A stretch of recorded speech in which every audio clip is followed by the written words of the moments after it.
여섯 번째 시간 동안 한 번도 안 빠지신 분 손 한번 들어보세요. 와, 박수 한번 칠까요? 우와, 우와. 불가피하게 한두 번 정도 빠졌다. 손 한번 들어보세요. 네, 이야. 8번 중에 6번을 들으면 수료가 되기 때문에 아까 처음에 손 번쩍 들으신 분들은 그럼 저녁에 안 나와도 되겠네 생각하시면 곤란하고요. 다 나오셔야 됩니다. 특별히 이번에 예수님이 이끄시는 삶을 상당교회 계속해서 양육 프로그램 하나의 또 훈련 과정으로 저희가 채택을 했어요. 각 교회마다 핵심 제자 훈련이나 또 그런 양육 프로그램에 관련된 그런 여러 교재들이 참 많은데, 특별히 이 교재를 택한 것은 다른 여러 교재들이 있어요. 많은 교재들, 16주짜리도 있고 1년짜리도 있고. 근데 다양한 어떤 사역이나 또 여러 가지 교회 생활에 필요한 그런 부분들에 대한 성경 공부나 이런 것들이 되게 많은데, 가장 중요한 게 예수님과의 그런 관계더라고요. 그 책들을 보면 예수님과의 어떤 그런 관계성에 관련된 부분이 전체적인 내용에 비해서 그 퍼센테이지로 볼 때 굉장히 적어요. 그리고 나서 이제 금방 곧바로 사역은 뭐고, 훈련은 뭐고, 헌신은 뭐고, 앞으로 어떤 모습으로 섬기고 이런 쪽으로 많이 가다 보니까 예수님에 대해서 충분하게 우리가 좀 이렇게 공부를 하고 또 알지 못한 채 이렇게 나가다 보니까 많은 건 알기는 아는데 정작 나중에 보면 그냥 예수님 닮은 모습으로가 아니라 자기 생각과 자기 과거에 갖고 있었던 어떤 실력, 경험, 자기가 갖고 있는 달란트, 그것만 가지고 계속해서 뭔가를 하는 어떤 그런 부분도 있어요. 그래서 이번에 예수님이 이끄시는 삶을 통해서 우리가 8주 동안 8번에 걸쳐서 정말 예수님과의 관계가 뭔가, 예수님과 정말 새롭게 그 관계가 설정이 돼서 어떻게 믿음의 여정이 계속해서 깊어지고 시작이 되는지를 좀 더 많이 우리가 좀 공부를 하고 알아야 될 것 같아요. 오늘 이제 6번째 시간의 교재 주제는 Unto Christ입니다. 이 주제는 약간 좀 우리에게는 어떻게 보면 좀 생소한, 낯설 수 있는 그런 개념이기도 합니다. 이 부분하고 오늘 저녁에 할 그 7번째 시간 For Christ하고 좀 구분을 좀 지을 필요가 있어요. 페이지 몇 페이지죠? 86페이지. 86페이지를 한번 보시면 Unto Christ, 예수 목적. 거기에 보면 이런 이야기가 나옵니다. 다른 사람의 집을 청소해 주는 일을 하는 여자분이 이런 질문을 받았습니다. 당신이 구원받고 회심했다는 걸 어떻게 알 수 있습니까? 그러자 그분이 이렇게 대답했습니다. 제가 일을 할 때 전에는 먼지를 장판 밑으로 그냥 쓸어 넣었지만 지금은 그러지 않고 다 모아 치웁니다. 무슨 얘기인지 아시겠어요? 그전에는 그냥 하기 싫어서 귀찮아서 그냥 먼지 대충 그렇게 장판 밑에다가 쓸어 넣었는데 지금은 다 버리지 않고 모아서 치운다. 굉장히 사소해 보이는 그런 행동이지만 바뀐 게 있어요. 무엇을 위해서 일하는가? 또 누구를 위해서 일하는가? 그 동기가 바뀌었습니다. 그리고 일하는 자세가 바뀌었어요. 예수님을 믿으면 하나님의 자녀가 되고 영생을 얻는다는 것은 누구든지 압니다. 그러나 예수님을 믿으면 내 삶의 어떤 부분이 바뀌게 되는 걸까요? 당신이 예수를 믿고 무엇이 변했습니까? 사람을 대하는 태도가 바뀌었습니까? 가족을 대하는 태도가 변했습니까? 당신이 무슨 일을 할 때 가장 중요한 동기는 무엇입니까? 자, 그 다음 페이지를 보시면 이 예수 목적 Unto Christ와 For Christ는 아주 중요한 그런 차이가 있어요. 이건 뭐냐면 Unto Christ는 예수님이 내 삶의 동기가 되는 거예요. 더 정확하게 말하면 예수님을 믿고 나서 예수님과 관련된 내 삶 속에 내 태도가 바뀌고 자세가 바뀌었다. 나의 태도와 나의 자세가 바뀌었다. 이분은 어떻게 여러분들에게 좀 쉽게 설명을 할까요? 우리 찬양팀 좀 도움이 필요한데 우리 최동원 집사님하고 그 다음 줄까지 몇 분이세요? 2, 4, 6, 8분, 9분. 잠깐만 앞으로 좀 나와주세요. 네. 깜짝 놀라고 있는데, 네, 얼음이 되셨어요 지금. 네, 그 뒷줄 좀 나와주세요. 자, 나와주셔서 가까이 좀 와주세요. 네, 너무 이렇게 일렬로만 착 서지 마시고, 다 몇 분이세요? 둘, 넷, 여섯, 일곱 분이시죠? 조명을 좀만 앞에 켜주시고, 이렇게 일렬로 이렇게 쭉 서지 마세요. 우리 최동원 집사님 딱 옆에 계시고, 이쪽을 바라보시고, 다른 둘, 넷, 여섯, 일곱 분은 이렇게 이쪽 최동원 집사님을 바라보세요. 네, 한번 바라보세요. 자, 네, 그렇게 바라보셔. 좀 흩어주셔도 됩니다. 바라보시는데, 자기가 우리 최동원 집사님, 우리 또 팀장님이시고 또 열심히 잘 섬기셨잖아요. 그렇죠? 내가 최동원 집사님을 참 같은 동역자로서 굉장히 아끼고 굉장히 좋아합니다 하는 마음만큼만 방향을 틀어가지고 한번 보세요.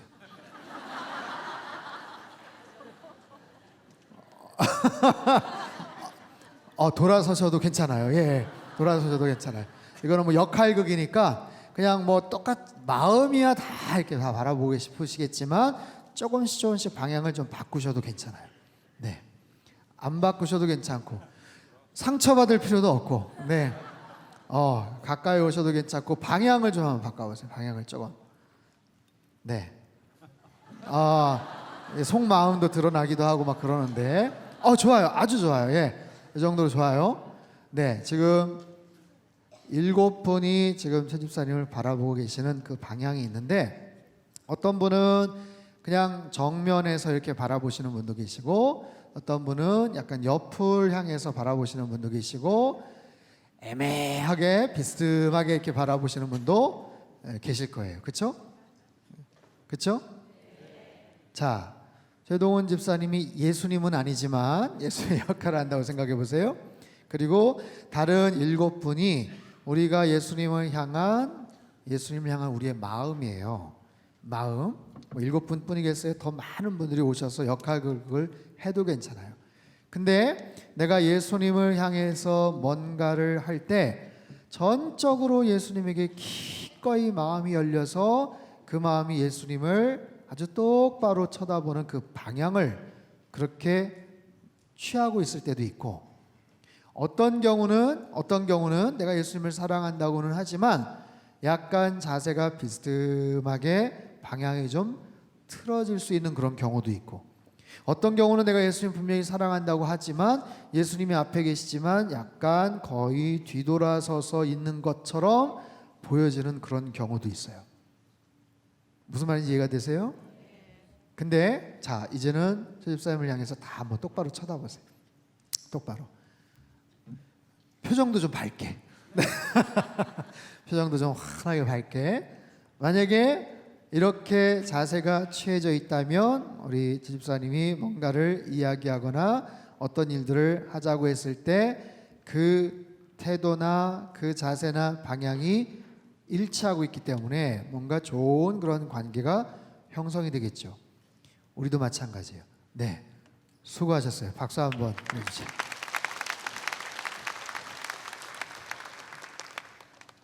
일곱 분들이 다 좋은 관계를 지금 맺고 계시는 분들인데, 이런 거예요. 내가 예수님을 사랑하고 예수님을 위해서 뭔가를 하지만 그때마다 내 동기가, 내 마음속에 영적인 태도가 예수님을 향해서 적극적으로 향하고 있을 때도 있지만 어떤 경우는 살짝 비스듬하게 서 있을 때가 있어요. 내가 예수님을 사랑하고 예수님을 위해서 내가 뭔가를 한다고는 하지만 어떤 경우는 약간 등지고 있으려고 하는 때가 있어요. 수없이 많은 일들이 내 마음속에 있습니다. 예수님과 관련된 수없이 많은 내 안에 동기들이 나와요. 가정 안에서, 직장 안에서, 자녀와의 관계 속에서, 교회 안에서, 어떤 특정한 사역 속에서 지금까지 사역을 잘 해왔지만 이번에 여름 수련회 때 내가 뭔가를 맡게 됐는데 특별하게 또 그 일들에서는 내 마음의 태도가 어떤 경우는 아주 똑바르게 바라볼 수도 있지만 어떨 때는 살짝 비스듬하게 바라볼 수도 있더라라는 거예요. unto Christ라는 것은 예수 그리스도를 향하여라는 거예요. 예수 그리스도를 향하여 내 마음의 동기, 내 마음속에 하고 싶은 여러 가지 일들이 20개면 20개, 쉬운 개면 아니면 100개면 100개, 이 모든 것이 다 예수님을 향하여 있는가, 그거를 들여다보자는 거예요. 그리고 그 다음 for Christ는 예수님을 향하여 있는데 방향은 잡았지만 더 열정적으로 그 방향을 향해서 내가 달려가고 있는가, 그런 거예요.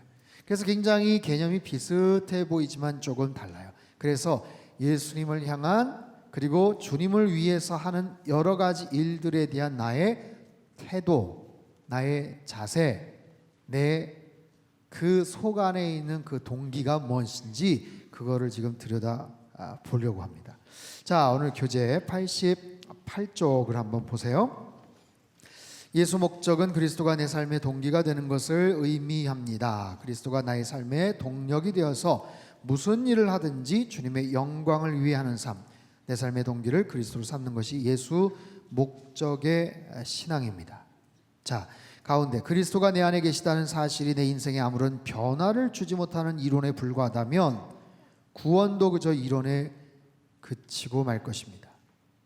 여러분, 내가 예수님 믿고 구원을 받았다라고 하면서도 여전히 옛날 친구들과 똑같이 행동하며 죄 짓는 자리로 달려가고 있다면 내 삶 속에 그 구원이라는 것은 무슨 의미가 있어요?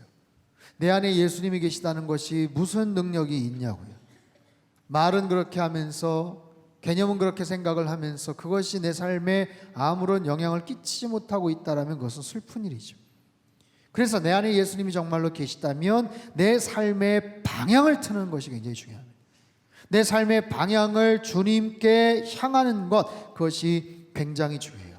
그래서 그전에는 나의 욕망이, 나의 죄성이 나를 움직이게 하는 하나의 동기부여가 되고 동력이 되었다면 이제는 그리스도가 우리 삶의 동력이 되더라라는 거예요. 이해가 되시겠어요? 골로새서 3장 17절 말씀 같이 한번 읽어볼까요? 시작.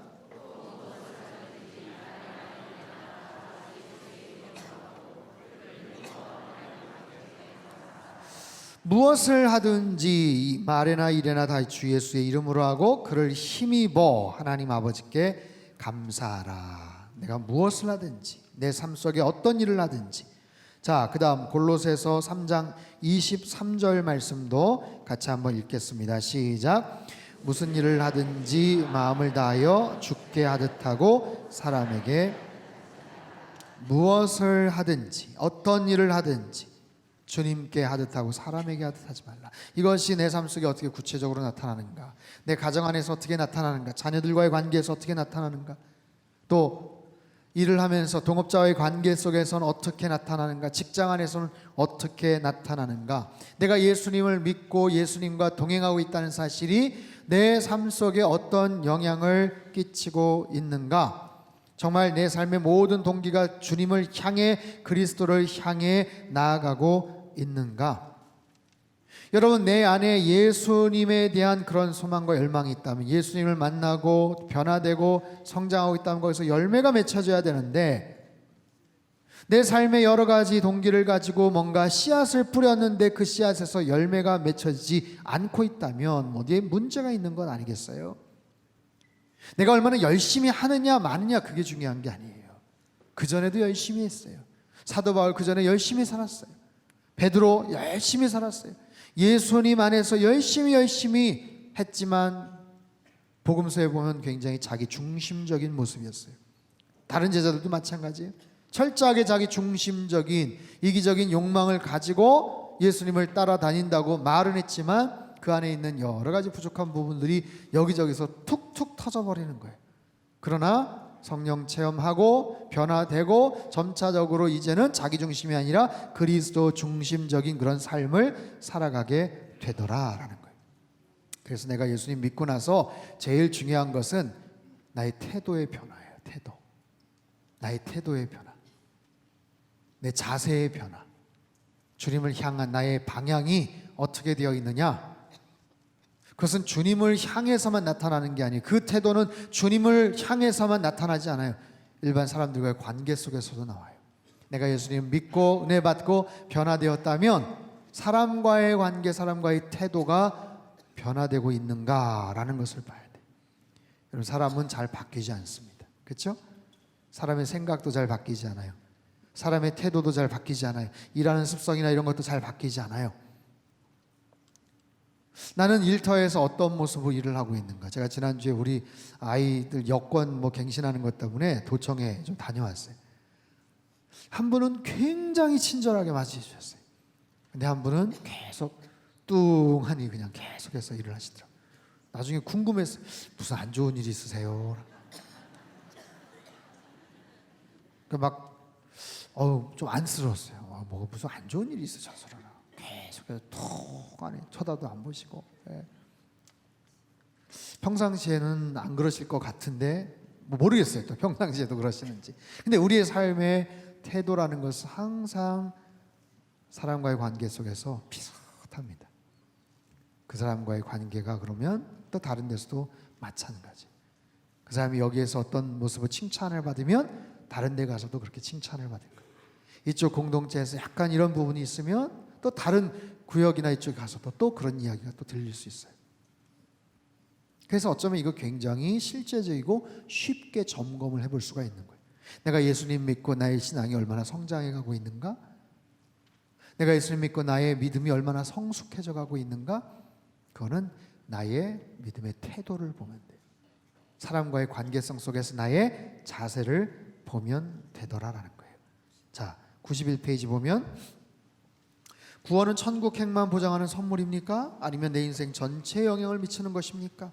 하나님이 주신 구원은 부분적 구원이 아니라 총체적인 구원이며 내 인격과 인생 전체에 영향을 끼치는 구원입니다. 그러므로 우리는 무엇을 하든지 죽게 하듯 해야 합니다. 쉽지 않죠. 절대로 쉽지 않아요. 사도 바울이 아주 쉽게 말하는 것 같아요. 무엇을 하든지 죽게 하듯 해라. 이게 어려운 거예요. 어떻게 모든 일을 주님께 하듯 할 수가 있겠습니까? 그거 어렵죠. 근데 사람과의 관계성 속에서 마찬가지예요. 내가 편하게 생각하는 사람, 때로는 내가 막 함부로 대할 수 있는 그런 사람, 그러다가 또 내가 좀 어렵게 생각하는 그런 사람 만나면 태도가 막 바뀌고 삶이 바뀌고 행동이 바뀌고 아이한테 막 뭐라고 막 혼내고 그러다가 전화 오면 아유 예 목사님, 아유 예 장로님, 네 그러시 뭐라고 하고. 요즘은 다 핸드폰이 있는데 옛날엔 가정 전화가 있고 그러면 받기 싫은 사람한테 오면은 아이가 받아가지고 이렇게 갈등하고 그러면 누구요? 그 옆에서 없다고 그래. 우리는요 수없이 많은 가면을 쓰고 살아요. 가정 안에서 쓰는 가면이 있고 교회 안에서 오는 가면이 있고 직장에서 쓰는 가면이 있고. 근데 그 가면을 잘 바꿔야 되는데 가면에서 가정 안에서 쓰던 가면을 잘못해서 교회에서 아유 빨리 바꾸고 와야 되는데 못 바꾸고 올 때도 좀 있고 거기서 오는 혼란과 착각이 있죠. 여러분 이건 굉장히 쉽지 않아요. 하지만 이거 습관이고 태도고 지속적으로 일어나는 마음의 변화이기 때문에 내가 그런 부분에 대해서 고민을 하고 함께 만들어 가야 되는 거예요. 자, 교회 안에서의 태도 봅시다. 초대교회 사도 바울 초대교회 시절에는 고기를 먹는 일이 중요한 쟁점으로 떠오른 적이 있었어요. 이게 뭔 얘기인가? 자, 그 당시 시장에서 파는 고기 중에는 우상에게 바쳐졌던 고기들이 있었기 때문에 고기를 먹는 게 신앙생활에 걸림돌이 되기도 했습니다. 특별히 어제도 말씀을 드렸지만 유대주의자들에게 있어서는 음식 규정이 굉장히 철저하고 까다로웠던 거예요. 먹지 말아야 될 음식들이 아주 철저하게 구분이 되었죠. 그런 상황 속에서 더군다나 조금 더 그 폭이 넓어졌다고는 하지만 알고 봤더니 저게 어느 집에서 제사 드리고 나서 남은 음식이래, 아니면 어느 신전에서 우상에게 바쳐졌던 그런 음식 싸게 나온 거래. 만약에 그러면 그 음식을 먹는 게 꺼리껴지는 거예요. 다니엘 이야기에서도 나오잖아요. 네, 왕이 제공을 했던 그 음식을 거부했던 다니엘과 그 세 친구들. 음식이라는 것은 그의 어떤 문화, 그의 의식, 그의 사상까지도 변화시킬 수 있는 굉장히 중요한 부분이었기 때문에 다니엘과 세 친구들은 그것을 거절하지 않았습니까? 신약 시대에도 마찬가지예요. 이 음식에 대한 문제들, 우상에게 바쳐졌던 이 문제들을 어떻게 해결을 할 것인가? 자, 로마서 14장 1절 3절 말씀을 우리 같이 한번 읽도록 하겠습니다. 시작.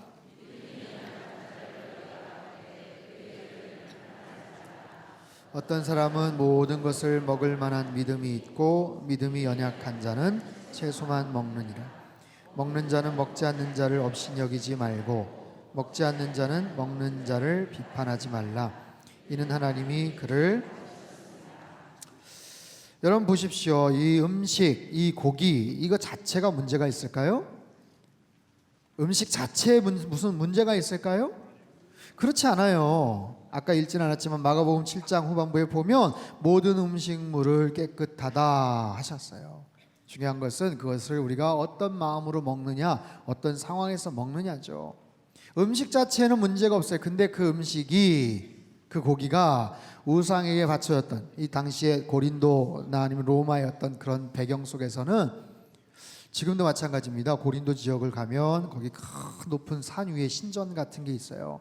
그 당시에 그 신전은 그 지역에서도 굉장히 큰 신전이었고 거기에서 온갖 음란한 짓을 하는 아예 성전에서 고용된 창기들이 한 1000명 정도나 그렇게 고용이 돼서 있을 정도로 아주 그런 음란한 지역. 고린도 지역 자체가 굉장히 그런 혼탁하고 성적으로 아주 문란한 그런 지역입니다. 문란하면서도 종교성이 굉장히 강해서 그 지역 자체가 유럽, 아시아, 지중해 건너면 아프리카를 만나는 그 꼭지점에 해당하는 그런 지역이기 때문에 여러 가지 물류가 많이 왔다 갔다 하고 상업의 중심지가 될 뿐만 아니라 더군다나 종교적인 굉장한 다양한 이교도적인 문화들이 횡행했죠. 그 속에서 사도 바울이 복음을 전하고 교회를 세웠는데 유대 중심적인 어떤 그런 배경이 아니라 철저하게 이방 중심적인 그런 사회 속에서 다양한 사람들이 그 안에 들어오는 거예요. 여러 과거를 갖고 있는 신앙적인 백그라운드가 다 다른 사람들이 와서 같이 성경 공부를 하고 같이 예배를 드리고 같이 믿음 생활을 하고 이게 굉장히 낯선 거죠. 여러분 어제 저녁에 우리 헤리티지 와서 찬양을 처음에 할 때 낯설어가지고 어디 타이밍에서 내가 따라야 되나 어떻게 반응을 해야 되나 그러신 어르신들이 있으셨죠.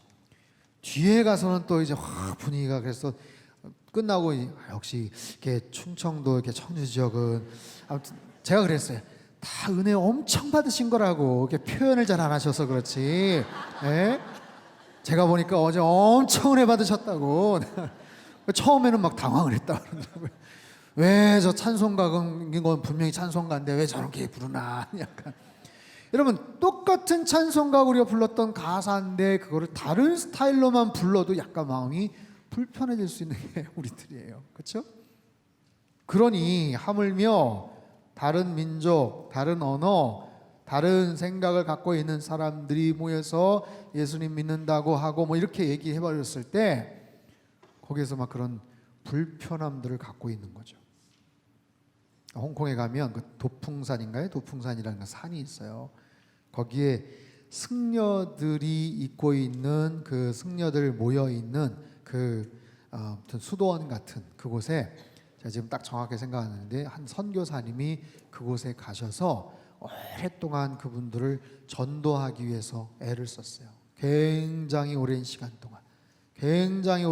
동안 노력을 해서 결국에는 거기에 있는 불교 승려들을 전도를 하고 나중에 거기다 복음을 전하고 거기에 이제 예수님을 믿을 수 있는 조그마한 신학교 같은 것도 막 생겼어요. 그 유적지 같은 게 있는데 거기 가보면은 십자가가 딱 있는데 십자가 어디에 있냐면 연꽃 위에 십자가가 이렇게 있어. 연꽃 위에 십자가. 근데 그거는 엄청난 사실은 열매예요. 그 지역에서는. 그렇지 않고서는 그 불교의 승려들을 전도를 할 수 있다는 건 상상을 못하는 거예요. 그 선교사님이 어마어마한 노력을 들이고 공을 들여서 거기서 그렇게 복음을 전하고 예수님의 제자로 만들었기 때문에 문화적인 그런 측면에서 그것을 나중에 그렇게 만드는 하나의 굉장히 중요한 상징이 됐어요. 근데 언뜻 보면 제가 그걸 페이북에다가 옛날에 한번 올렸는데 그거 가지고 불편해하시는 어떤 선교사님이 계시더라고요. 아니 이게 웬 말입니까? 연꽃 위에 십자가라니요 하면서 막 불편하시고, 그래서 제가 그 배경들을 좀 이렇게 말씀을 드렸던 적이 있어요. 그러니까 그런 부분들만 봐도 우리는 그것만 가지고도 마음이 굉장히 불편해할 수 있는 그런 요소들이 있죠. 그러니까 그 당시에 이 음식에 대한 규정들, 문제들이 그와 같았다라는 거예요. 근데 놀라운 것은 뭔지 아세요? 사도 바울은 이걸 신학적으로 다루고 있어요. 이건 이제 목회적인 얘기고 어떻게 일상에 대한 이야기예요. 음식을 먹을 수도 있고 음식을 먹지 않을 수도 있어요.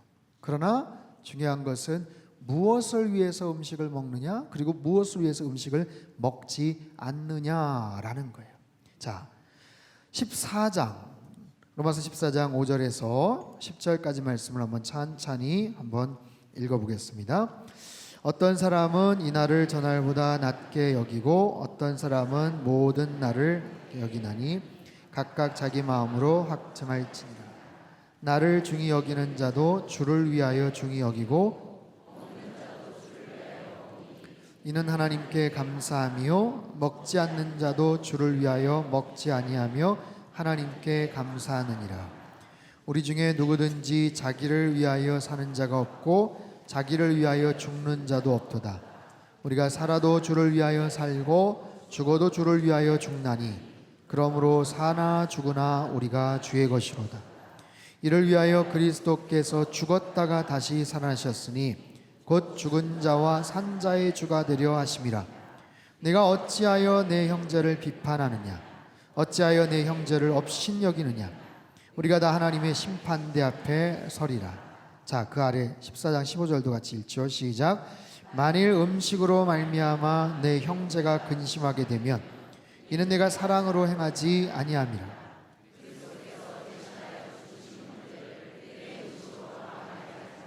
그 아래쪽 고린도전서 8장 시작.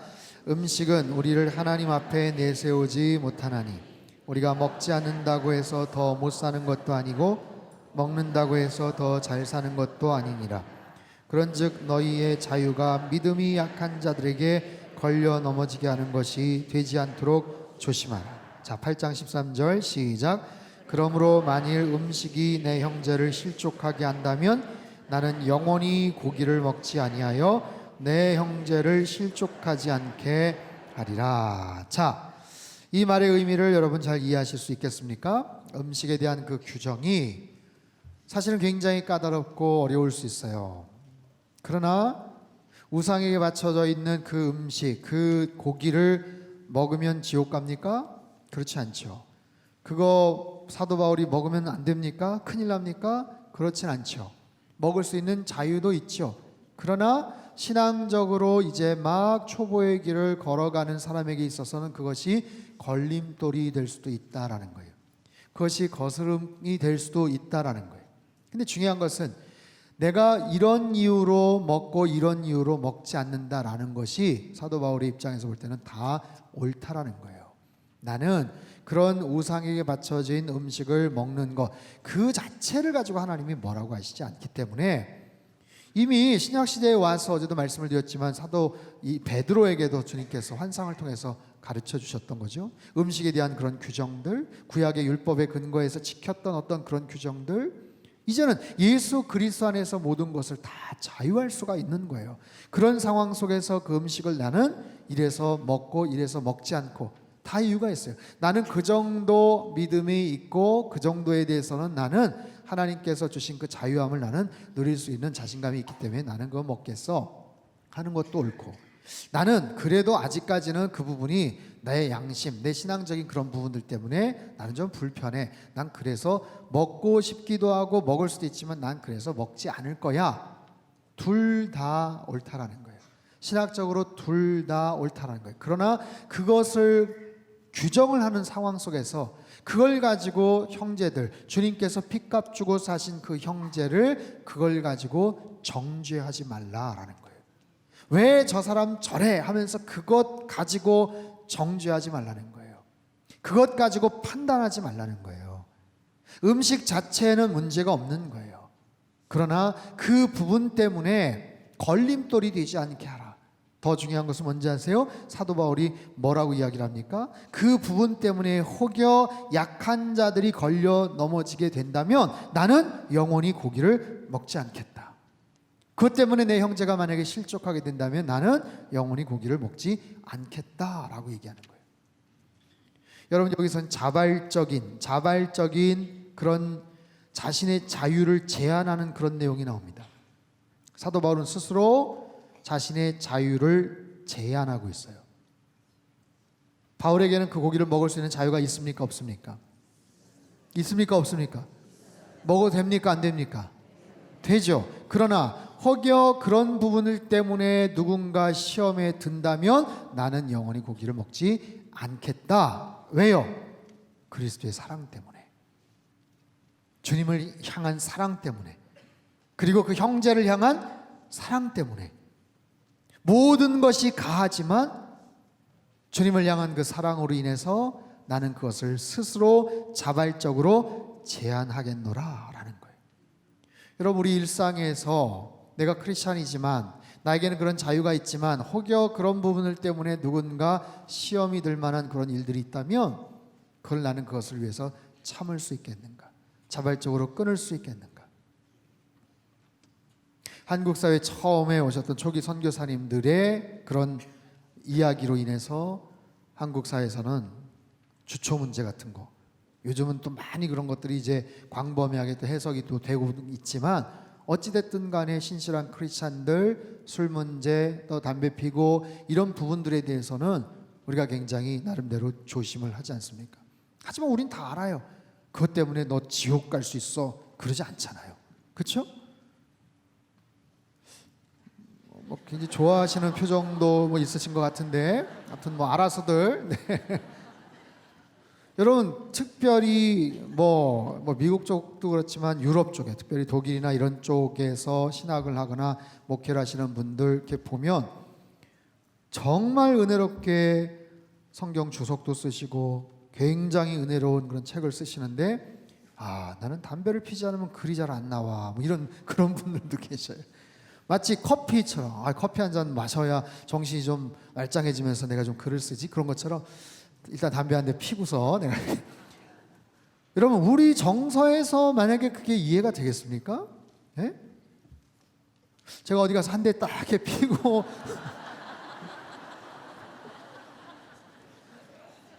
기절초풍을 하실걸요 아마. 여러분, 한국적인 그런 상황 속에서 그 부분들이 사람들에겐 시험거리가 되겠구나 라는 것을 아시고 그렇게 초청받은 어떤 외국 목사님이 공항에서 딱 나오자마자 한 대 이렇게 딱 피셨던데 그 말씀을 드렸대. 그러냐고. 몰랐다고. 내가 한국에 머무는 동안은 그러면 내가 참겠다고. 그곳에 가서 피든 말든 뭐 어떻게 하든 상관은 없지만 어쨌든 자기 자신이 갖고 있는 자유가 있지만 누군가에게 시험거리가 되거나 아니면 어떤 누군가를 실족하게 할 수 있는 그런 여지가 있기 때문에 스스로 자유를 제한할 수 있는 거예요. 그 마음, 그 이야기라는 거예요. 이거는 여러분 비근한 한 예예요. unto Christ, 주님을 향한 나의 태도, 직장에서 나의 태도, 심지어는 음식 먹는 것 가지고 하나의 나의 태도, 끝나고 술 한잔 하자 아니면 뭐 하는 그 나의 어떤 태도에서도 나의 그 중심, 이런 부분들이 어떻게 연결이 돼 있는가, 이것이 누군가에게 혹시 해가 되거나 누군가에게 어떻게 상처가 내가 실족하게 할 수 있다면 그 부분을 나는 자발적으로 내가 제한할 수 있겠느냐. 목회적인 문제를 신학적으로 지금 사도 바울은 다루고 있어요.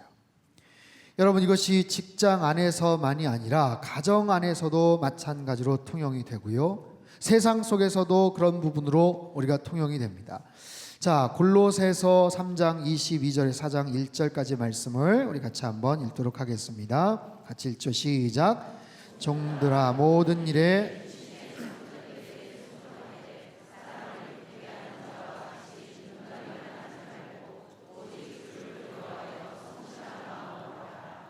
무슨 일을 하든지 마음을 다하여 주께 하듯 하고,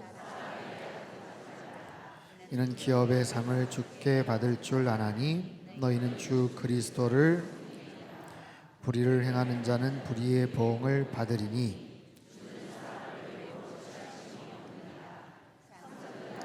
의와 공평을 종들에게 베풀지니 하늘의 상전이 계심을 알지요. 자, 95쪽을 한번 보세요. 거기 한번 읽어볼게요. 식당을 운영하는 사람이 손님을 대할 때 주님을 대하듯이 한다면 식당을 운영하는 방법이 많이 달라지지 않겠습니까? 이것이 그리스도인의 기업이 아닐까요? 이것이 우리 삶의 전 영역에서 일어난 진정한 구원이 아닐까요? 여러분, 이거는 음식 만드는 그런 분들에게도 해당이 되지만 예수님을 생각하면서 하는 것 이전에 우리 가족이 먹을 거라고 생각 한번 해보세요. 그럼 벌써 달라지지 않겠어요? 내가 우리 시부모님 오셔서 대접한다고 한번 생각해 보세요. 서빙하는 그런 모습이 달라지지 않겠어요? 직장에서 일을 하거나 어디에서 일을 하는 그런 분들에게 함부로 막 대하고 서비스 업종에 속해 있는 분들한테 무례하게 함부로 대하는 그런 경우들이 있어요. 제가 일전에 어디를 갔는데 거기 그렇게 써 있더라고요. 지금 대응하시는 분들은 여러분의 아들이고 착한 딸일 수 있습니다. 같이 친절하게 해달라는 거죠. 소위 말해서 뭐 갑질이라는 그런 얘기도 마찬가지고, 여러 가지 그런 상황 속에서 우리가 크리스찬이라면 예수님 안에서 우리의 태도를 가지고 그런 모습을 행동을 할 수 있는가? 자, 우리가 반드시 기억해야 할 사실은 우리는 궁극적으로 사람이 아니라 하나님께 상급을 받을 자들이라는 것입니다. 우리에게 구원의 모양은 있으나 삶 속에서 구원의 영향력이 나타나지 않는다면 우리는 잘못된 열매를 맺고 있어요. 주님은 우리에게 열매를 기대하세요. 여러분, 지금 육과잖아요. 육과까지 오는 동안 내가 예수님 안에서 더 깊이 뿌리를 내린다면 주님께서 우리에게 기대하시는 바가 있어요. 그 정도의 어떤 기본적인 지식이 있다면, through Christ, 예수님을 통해서, on Christ, 예수 반석, 그렇게 살아간다면, in Christ, 주님과의 관계를 가지고 그 관계성을 잘 맺으면서 살아간다면, under Christ, 예수님의 그 주권하에 우리가 복종을 한다면, in Christ, with Christ, 주님과 같이 동행하는 그런 삶을 살아가고 있다면 그 속에서 우리가 이제 맺어야 될 그런 영향력들, 열매들이 있지 않겠어요? 근데 그 열매가 과거나 지금이나 똑같은 모습으로 맺혀지는 열매라면 얼마나 속상하겠냐는 거예요.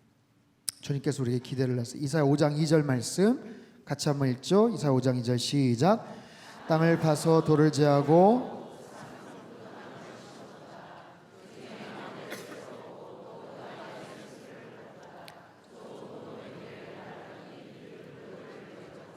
자, 포도 농부는요 극상품 포도나무 심었어요. 땅을 파고 돌을 제하고 수고를 하고 노동을 해서 정말로 양질의 좋은 포도나무를 심었는데, 망대를 세웠고 그 안에 술틀을 팠는데 좋은 포도 맺기를 바랬는데 들포도를 맺었다.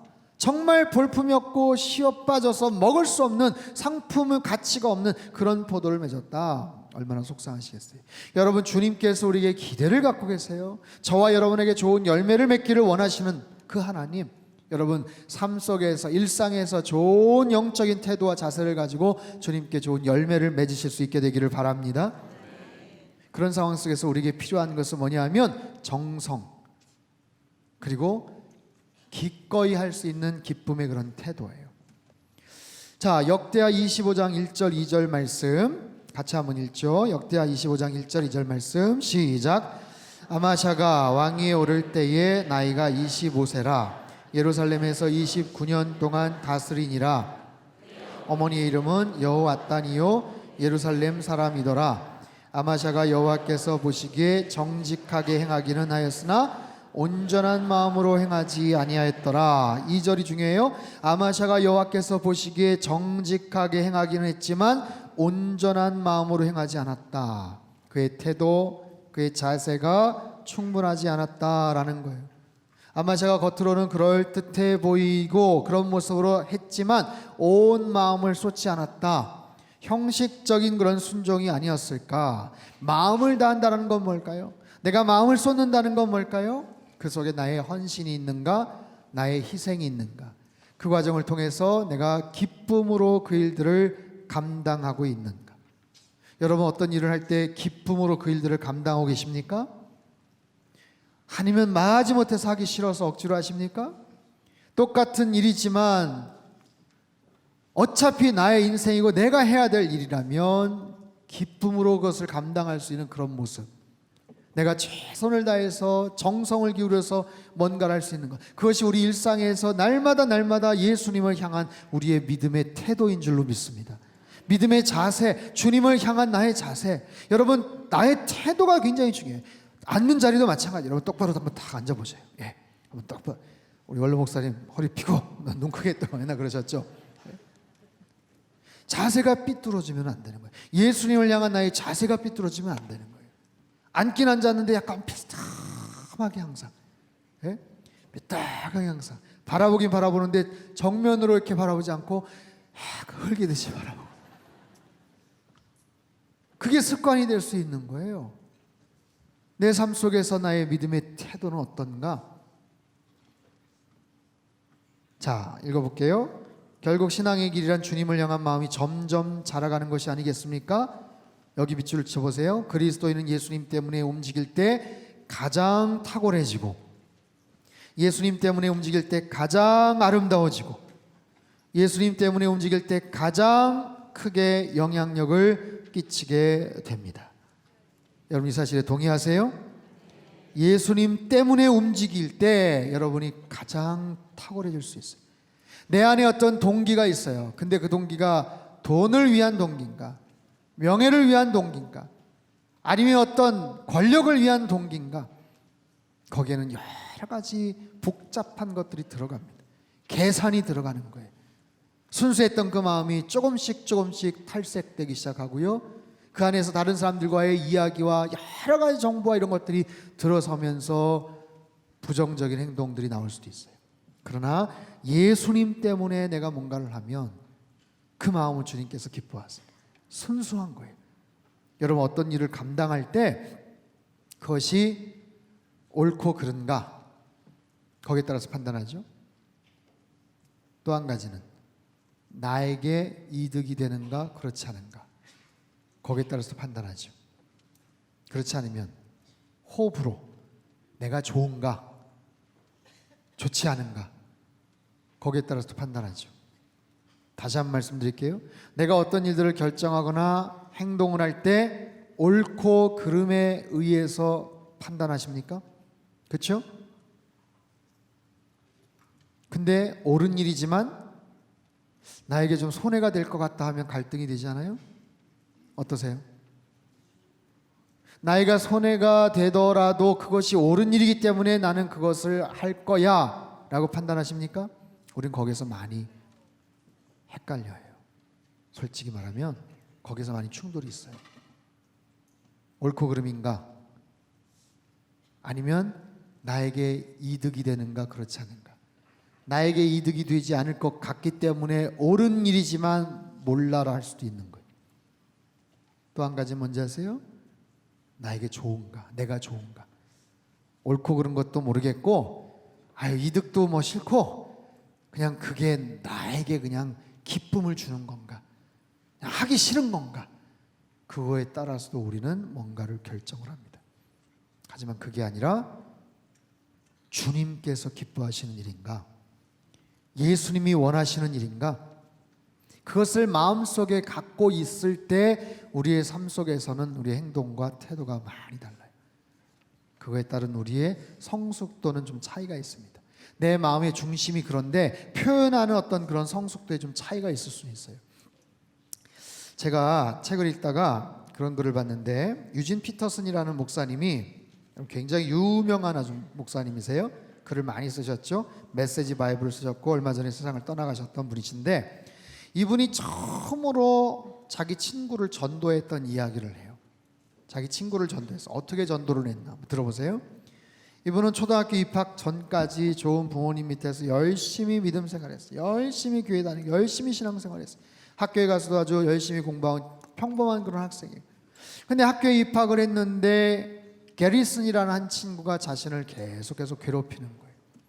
그 친구가 자신을 계속해서 괴롭히고, 학교 끝나고 집에 갈 때마다 자기를 괴롭히고, 뭐 생긴 게 여자애 같다고 막 놀리고 함부로 까불고, 그래서 그걸 참았어요. 그래서 집에 가서 어머니한테 얘기했어요. 그 친구 어떻게 할까? 내가 혼내줄까요? 어떻게 할까요? 막 속이 상해가지고 같이 싸울까요? 욕할까요? 근데 어머니가 너 크리스찬 아니냐? 너가 참아야지. 예수님의 사랑으로 참아야지. 좀 더 참아. 그래서 그냥 억누르면서 그걸 참았어요. 그렇게 참던 어느 날 도저히 참을 수 없는 그런 상황들이 펼쳐졌어요. 학교 끝나고 집을 가는데 그날따라 유난히 와가지고 까불거리고 깐족거리고 자꾸 막 놀리고 막 그러는 거예요. 욕을 하고 막. 그래서 그동안 참았던 이 유진 피터슨, 꼬맹이 유진 피터슨이 같이 맞싸우면서 멱살을 붙잡고 같이 확 했는데 놀라운 사실은 자기가 힘이 더 센 거예요. 게리스보다. 몰랐어요 그동안. 맥없이 풀썩 쓰러지는 거예요 이 친구가. 내가 훨씬 더 힘이 세네 해가지고 에라 잘됐다 해가지고 올라타고 그때서부터 막 이 친구를 막 때리는 거예요. 막 때리고 옆에서 애들이 막 신난다고 이겨라 아무나 이겨라 막 그래서 이렇게 막 때렸는데 코피가 푹 터졌어요. 여러분 초등학생들 어린애들 코피 터지면 그냥 게임 종료죠? 그죠? 자기가 한대 때렸는데 코피가 푹 터져. 막 그때 막 희열을 막 느꼈다는 거예요. 옆에서 그래가지고 혼찌가 다시는 까불지 못하게끔 만들려고 더 막 혼내면서 막 그랬어요. 잘못했다고 막 그러는 거. 까불지 말라고 하면서 너 앞으로 나한테 형이라고 그래 하면서 막 그렇게 했어요. 알았다고. 근데 거기서 그냥 분이 끝이지 않았어요. 그냥 거기서 그냥 끝나면 안 될 것 같아요. 그래서 뭘 얘기할까 하다가 막 때리다가 너 있지? 너 예수님 믿는다고 해 이제. 너 예수님을 구세주로 믿겠다고 해. 전혀 어울리지 않는 그런 상황 속에서 코피가 터진 게리에서는 알았다고 내가 예수님 믿겠다고 영접기도 하고 울먹이면서 따라했어요. 그게 자기가 처음으로 예수님을 전도한 사람이 되었다고 얘기해요. 그 마음의 중심은 있지만 얼마나 미숙하고 서툽니까? 우리의 모습이 마찬가지예요. 내가 예수님을 믿고서 그 좋은 마음을 뭔가 전하기 위해서 애를 쓰는 그런 모습들. 제가요 한 달 좀 됐네요. 한 달 전쯤에 어느 회사에 가서 예배를 같이 드렸어요. 충북 주역에서 꽤 알려져 있는 그 뷰티 화장품이라는 그런 화장품 회사예요. 그 오한선 장로님 참 귀하신데 초청을 받아가지고 수요 직원 예배에 가서 예배를 드렸습니다. 이분이 굉장히 신실한 이제 크리스찬 이제 CEO이시고도 장로님이셔요. 그래서 처음에 이제 도착을 해서 예배를 드리려고 이제 갔는데 마중 나우로 이렇게 딱 오셨어요. 근데 그 장로님이 안 계시더라고요. 거기 다른 분이 이렇게 저를 이렇게 맞이하시고 잠깐만 이쪽으로 오시죠. 차 한잔 하시죠. 그래서 인사하고 처음에는 그 완선 장로님이신 줄 알고 제가 인사를 했더니 아니라고. 어디 오늘 안 오셨냐고 그랬더니 지금 우리 장로님이 찬양인도 하고 계신데요. 찬양인도. 직원 예배하는데 찬양인도 지금. 제가 깜짝 놀랐어요. 근데 매 수요일마다 직원 예배를 드리는데 장로님이 직접 찬양인도를 하세요. 직접. 그래서 좀 신기하다. 굉장하다. 좀 그런 생각을 했어요. 그래가지고 같이 거기서 잠깐 차 한잔하고 시간이 돼가지고 예배를 딱 드리러 갔는데 한 100여 명 정도 직원분들이 모여가지고 예배를 드리는데 놀란 거는 뭐냐면 직원 예배를 드리는데 성가대가 있더라고요. 성가대가. 제가 그전서부터 어디 직원 예배나 어디 다른 외부에 가서 예배를 좀 드리고 그랬지만 직원 예배에 성가대가 있는 건 처음 봤어요. 성가대원들이 딱 있어가지고 찬양 연습을 하고 예배 순서에 따라서 그분들이 찬양 인도를 하더라고요. 앞에 나가서 제가 말씀을 전했는데 이거는 어디 외부 직원 예배 가가지고 예배를 드리는 게 아니라 완전 부흥회 온 줄 알았어요. 부흥회. 여러분 대개 어느 기업의 신우회나 이쪽에 가서 예배를 드리면 믿지 않는 분들도 많잖아요. 대개 보면 그 회사 대표나 이런 분들의 어떤 때로는 약간의 설득 내지는 강압적인 그 분위기 속에서 마지못해서 참석하는 그런 분들의 뾰루퉁한 그런 표정들도 많고 그래서 말씀 전하기가 굉장히 힘들어요. 근데 그냥 할렐루야 나오고 그냥 아멘 나오고 막 그러는 거 보니까 참석하신 분들이 한 70% 정도가 다 이제 크리스찬이 되고 교회를 다녀요. 제가 얘기를 들었어요. 이렇게 매주마다 예배를 드리는 게 힘들지 않냐고, 또 직원들이 좀 불편해하지 않냐고. 처음에는 그냥 근무 시간 외에 예배를 드리려고 이렇게 했었는데 그게 아니라고 생각이 들어서 근무 시간 안에 그 예배 시간을 이렇게 넣었다는 거예요. 그래서 그 회사가 그 시간 동안은 올 스톱하는 거예요. 거의 1시간 반 정도의 올 스톱하는 거예요. 거기에 손실되는 액수가 엄청나게 큽니다. 그런데도 불구하고 그렇게 예배를, 그래도 어쨌든 종교적인 그런 부분들이 그분들한테 좀 불편할 수 있잖아요. 근데 장로님이 최선을 다해서 어떻게든지 거기 있는 직원들이 예수님 믿게끔 하려고 정말로 노력을 하고 애를 쓰시더라고요. 제가 말씀을 전하고 광고 시간인데 직접 마이크 잡고 광고를 이렇게 막 하셔요. 근데 광고 중에 중요한 게 지난주에 어느 부서 누구 직원이 교회 처음 나갔답니다 하면서 박수 막 그럼 주보를 갖고 와가지고 이렇게 있으면 막 박수 치고 금일봉을 주세요. 금일봉을. 수고했다고. 우리 이 부서 사람들 다 이제 교회 가면 제가 특별 보너스를 드리겠습니다.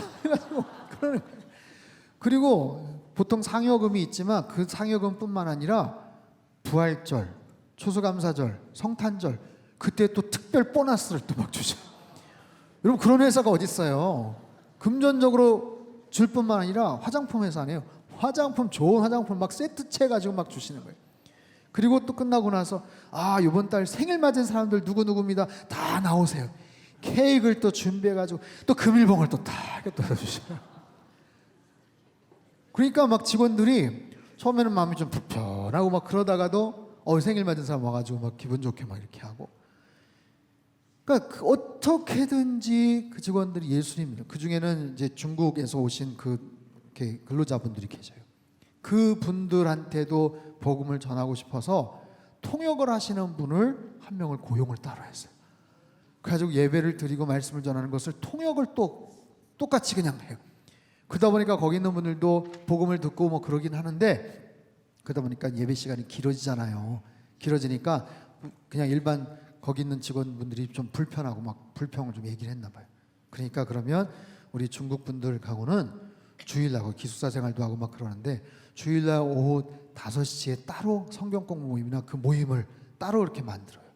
그래서 그 모임을 위해서 이분이 주일날 서울에서 예배를 드리고 일부러 오셔서 말씀을 또 가르쳐 주셔요. 그 정도로 어떻게든지 그 직원들 복음화를 위해서 애를 쓰시더라고요. 화장품 회사인데 화장품 얘기는 거의 못 듣고 어떻게 하면 이 직원들, 그래서 지금 걱정을 얘기하시는데 뭐가 걱정이냐면 자꾸만 이게 자동화 시스템으로 자꾸만 바뀌기 때문에 더 많은 직원들을 고용을 하기가 굉장히 어려워지는데 그게 고민이라는 거예요. 더 많이 직원들을 고용해서 더 많이 복음을 전하고 그래야 되는데 제가 여쭤봤어요. 장로님 솔직히 힘들지 않으시냐고. 이렇게 하시기 참 어려울 텐데. 처음에 굉장한 용기가 필요했다고 그러더라고요. 그게 어렵잖아요. 그럼에도 불구하고 어떻게든지 같이 일하는 분들에게 예수님을 전하기 위해서 그분들에게 어떻게든지 뭔가를 하기 위해서 할 수 있는 최선을 다해서 정말 뭐 비용적인 그런 것도 하고 중요한 건 아침에 2시간씩 기도하고 끝나고 퇴근하기 전에 꼭 1시간씩 기도하고 본인이 그분들에게 성경 공부를 시키거나 말씀을 전할 때 그걸 잘 전달하기 위해서 계속해서 성경 보고 중요한 것은 그렇게 앞에 나가서 찬양 인도를 하고 뭔가를 하는데 평상시의 삶이 흐트러지면 얼마나 손가락질을 당했어요. 그것 때문에 굉장히 자기가 신경을 쓰고 눈여겨본다고 얘기를 하시더라고요. 나중에 거기 사무실에 딱 들어가서 이렇게 딱 봐서 조직도를 딱 봤어요. 조직도를 딱 봤는데 사장 오한선 대표 이렇게 딱 써 있고 회장에는 예수님 딱 그렇게 써 있더라고요. 새롭게 하소서랑 여기 간증으로도 많이 나가셨어요. 그러면서 정말 그 마음의 그 중심이 그 기업이 더 커져서 돈을 많이 벌고 싶은 뭐 그런 부분이 아니라 어떻게든지 거기 있는 직원들 더 예수님 잘 믿게 하는 본인 때문에 예수님을 믿게 하는 어떤 그런 회사가 되기 위해서 그 크리스천 기업이 되기 위해서 애를 쓰시는 분을 제가 만나고 왔어요. 사랑하는 성도 여러분, 우리가 이 땅을 살아가면서 무엇을 하든지 죽게 하듯 하라는 건 참 쉽지 않습니다. 우리 사람들을 의식할 수밖에 없어요. 예수님 믿고 변화됐다고 하지만 내 마음속에 있는 그 죄된 중심성들이 나타나요. 그래서 어떤 경우는 굉장히 거룩하고 그럴듯해 보이지만 어떤 경우는 내 마음속에 있는 내 자아를 그냥 막 드러내고 싶은 그런 부분이죠. 하지만 중요한 건 여러분 아까 올라와서 우리 찬양팀 하셨던 것처럼 내 안에 있는 모든 일에 대한 사역에 대한 동기가 누구를 향해 있는가? 예수님을 향해, 예수님을 향한 우리의 모든 삶의 모든 사역과 인생이 되시기를 주님의 이름으로 축원합니다. 그럴 때 내 인생은 예수님을 향해 예수님의 목적을 이루는 아름답고 복된 인생이 될 줄로 믿습니다.